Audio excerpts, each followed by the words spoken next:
Merhaba dostlar, ben Ozan. 4060 kullanan en çok önerdiğim laptoplardan Asus TUF A15'i kutusundan çıkaracağız ve tüm artı ve eksileriyle konuşacağız. Şu anda Asus TUF A15'in elimde olan bu versiyonunu bu donanımla beraber 43.000 bandında rahatlıkla bulabiliyoruz. Bu laptopun en ucuz güvenilir satın alma linki de açıklama ve yorumlarda olacak. Oradan rahatlıkla alabilirsin. Ve laptop incelemelerinin devamı gelsin diyorsan da videoyu beğenip abone olup zili açmayı unutma. Destekleriniz benim için çok önemli. Şimdi ilk olarak kutu açılımıyla başlayalım. Oldukça sade ve şık bir kutuyla karşılaşıyoruz. Ön tarafta TUF Gaming yazısını, yan kısımda Asus TUF Gaming Laptop A15 serisinden olduğunu belirtmişler. Yan taraflarda da TUF Gaming ibaresine yer verilmiş. Sağ kısımda da TUF Gaming ve cihazın kodlarını görüyoruz. Şimdi arkayı çevirelim ve kutumuzu açalım.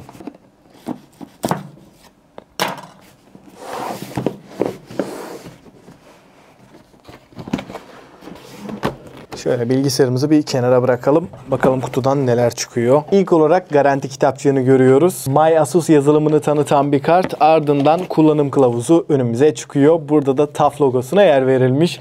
Kutuyu kaldırdığımız zaman 240 wattlık şarj adaptörü ve kabloyu görüyoruz. Ve kutuda ekstra olarak TUF stickerlara yer verilmiş. Bunun dışında kutu içeriğinden herhangi bir şey çıkmıyor. Şimdi laptopumuzu poşetten çıkaralım.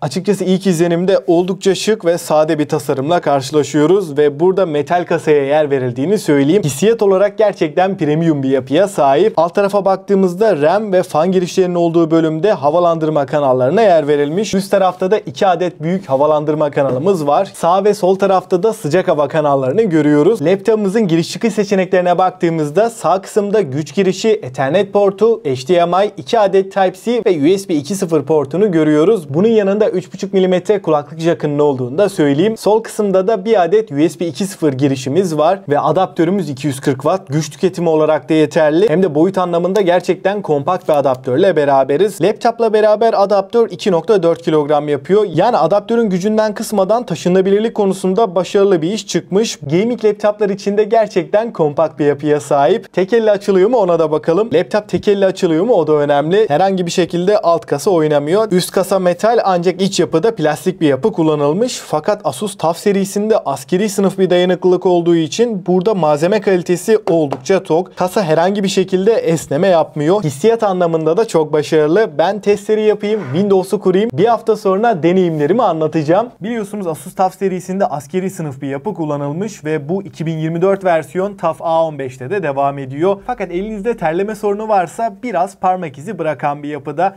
Onun dışında gerçekten hissiyat olarak da dayanıklılık anlamında da gerçekten sağlam bir kasa ve touchpad'de sorunsuz, dokunmatik hassasiyeti ve tıklamalar gayet pürüzsüz diyebilirim. Tepkisellik anlamında gaming laptoplar için de iyi bir touchpad. Laptopun performans kontrolü, genel denetimi ve RGB klavyeyi ayarlamamız için mutlaka Armoury Crate'i indirmemiz gerekiyor. Burada WASD tuşları şeffaf bir şekilde yapılmış. Bu sayede diğer tuşlardan ayrışıyor. Armoury Crate ile beraber RGB klavyenin aydınlatmasını değiştirebiliyoruz. Ben genelde gökkuşağını kullanıyorum. Bu uygulama gerçekten önemli. Eğer oyun oynayacaksak, video edit, render gibi işlerle uğraşıyorsak Armoury Crate'den performans modunu seçmemiz gerekiyor. Günlük kullanım için de sessiz mod en mantıklısı diyebilirim. 15.6 inç Full HD IPS 144 Hz'lik bir paneli burada görüyoruz ve %100 sRGB renk gamutuyla renk doğruluğu ve canlılık açısından bu ekranın gayet başarılı olduğunu söylemem gerekiyor. 250 nit maksimum parlaklık evdeyken kapalı ortamlarda oldukça yeterli. Burada mat bir panel kullanıldığı için de görüş açıları daha iyi ama gün ışığında dışarıda kullanırken bu parlaklık pek yeterli değil. Gaming laptopa oranla ekran deneyimini ben gayet beğendim. Özellikle 3D modelleme renderla uğraşıyorsanız da burada ekranın %100 sRGB olması doğru renkleri görebilmemiz açısından önemli bir artı. Ekran tarafındaki bir diğer artı da G-Sync desteği. G-Sync ile beraber 144 Hz'e optimize ederek görüntüdeki yırtılmaları ciddi şekilde engelliyor. Şimdi asıl kısım performanstan başlayalım. Donanım tarafında Ryzen 7 7. nesil 7435HS burada kullanılmış. 8 çekirdek 16 threadlik bir yapıya sahip. Cinebench R23'te tek çekirdek 1309, çoklu çekirdekte 12144 almayı başarıyor. Bu donanımla beraber ekran kartını rahat besleyebilecek seviyede. Asus TUF A15'te fiyat performans olarak en mantıklı ekran kartlarından 4060 fakat 140 wattlık tam performans versiyonunu görüyoruz. Ekran kartı kısmında 3D Mark'ta 10900 400'ü geçmeyi başarıyor. 4060 için iyi bir skor. Laptopun içine baktığımızda 2 adet 84 bıçaklı oldukça güçlü fanlar. Koruma bloğunun altında 16 GB 4800 MHz 8x2 RAM'ler önümüze çıkıyor. 512 M.2 SSD'ye ek olarak da bir adet boşta olan M.2 yuvamız da var. Bu sayede depolamayı 4 TB, RAM'i de 64 GB'a kadar yükseltebiliyoruz ve bütün yükseltmeleri kendimiz yapabileceğiz. Asus burada cihazımızı garanti kapsamı dışında bırakmıyor. Bu da güzel bir artı. Şimdi oyun testlerine geçelim. PUBG'de oyunun bize sunmuş olduğu en yüksek ayarlardayız. İşlemcimiz 85-86 derece. Ekran kartımızda 65-70'lerde geziyor. Özellikle hareketli sahnelerde biraz daha sistem yoruluyor. O yüzden böyle denemek de önemli. Herhangi bir FPS drop'uyla karşılaşmıyoruz.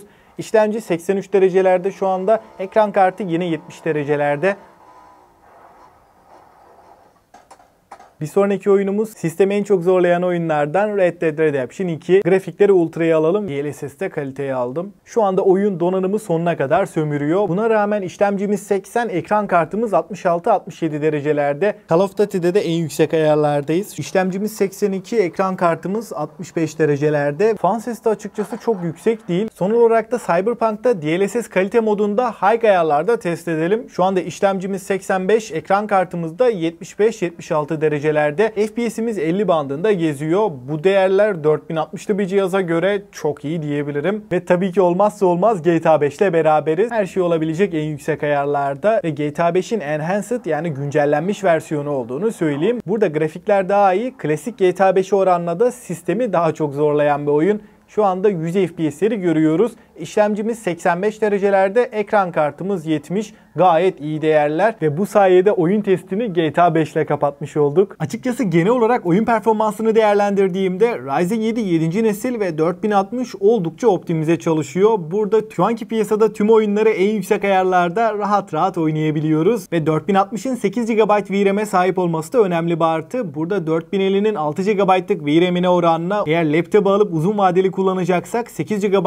VRAM'le beraber yeni çıkacak oyunlarda da en az 4-5 yıl rahat götürecek ve şu ana kadar kullandığım süre boyunca herhangi bir ısınma problemi yaşamadım. İşlemcimiz maksimum performansta 85 derece, ekran kartımızda 75 derecelerde dolaşıyor. Yani Asus TUF A15'te ısınma sorunu olur mu? Isınınca kasma, donma sorunları yaşar mıyım diyorsanız kesinlikle yok. Bu noktada içiniz rahat olsun. Hoparlör tarafında da stereo hoparlörler var. Dolby Atmos desteğine sahip. Oyun oynarken, müzik dinlerken seslerin nereden geldiğini net şekilde anlıyoruz. İki hoparlör de dengeli, ses kalitesi yüksek ama ses seviyesi biraz daha iyi olabilirdi. Yine de gaming laptopları oranla düşündüğümde ben hoparlör kalitesi olarak özellikle de kendi fiyat bandında bir adım önde olduğunu düşünüyorum. Kamerayı da merak edenler için webcam'imiz ortaya konumlandırılmış. Şu anda görüntü kalitesi bu şekilde. Sesi de webcam'den alıyorsunuz. Batarya performansı olarak Asus TUF A15'ten gayet memnun kaldım. Burada 90 wattlık bataryayı görüyoruz. Bu sayede günlük kullanımda oyun oynamadan ortalama 5 saat götürüyor. Ki gaming laptoplar için de gerçekten kompakt diyebileceğim bir cihaz. Ona rağmen boyutunu oranla düşündüğümde batarya performansından kesinlikle memnun kalacaksınız. Dostlar şimdi en önemli kısım Ozan Asus TUF A15'i kullandın, deneyimledin. Fiyatına oranla alınır mı derseniz gönül rahatlığıyla önerebileceğim bu fiyatlarda 4060 kullanan en sağlam laptoplardan diyebilirim. Laptop önerilerim arasında zaten hep olan bir laptop. Ryzen 7 7. nesil işlemcili 2024 versiyonuyla Asus TUF A15'e bir not verecek olursam benden 9 puanı aldı. Eğer bütçem 40.000 bandında oyun, mühendislik, render veya grafik tasarım, Photoshop, video edit için bir laptop alacağım. Hem ekran kalitesi iyi, performansı yüksek, taşınabilir, kompakt, aynı zamanda batarya tarafında da iyi bir laptop istiyorsam Asus TUF A15 40.000 bandında en mantıklı cihazlardan. Peki siz ne düşünüyorsunuz? Asus TUF A15 sizce alınır mı? Görüşlerinizi mutlaka bekliyorum. Eğer aklına takılan bir şey olursa da mutlaka yorumlarda buluşalım. Elimden geldiğince cevaplamaya çalışırım. Laptop incelemelerinin devamı için de alt taraftan beğenip abone olup zili açmayı unutma. Destekleriniz benim için çok önemli. Ben Ozan. Sonraki videoya kadar kendinize çok iyi bakın. Hoşça kalın.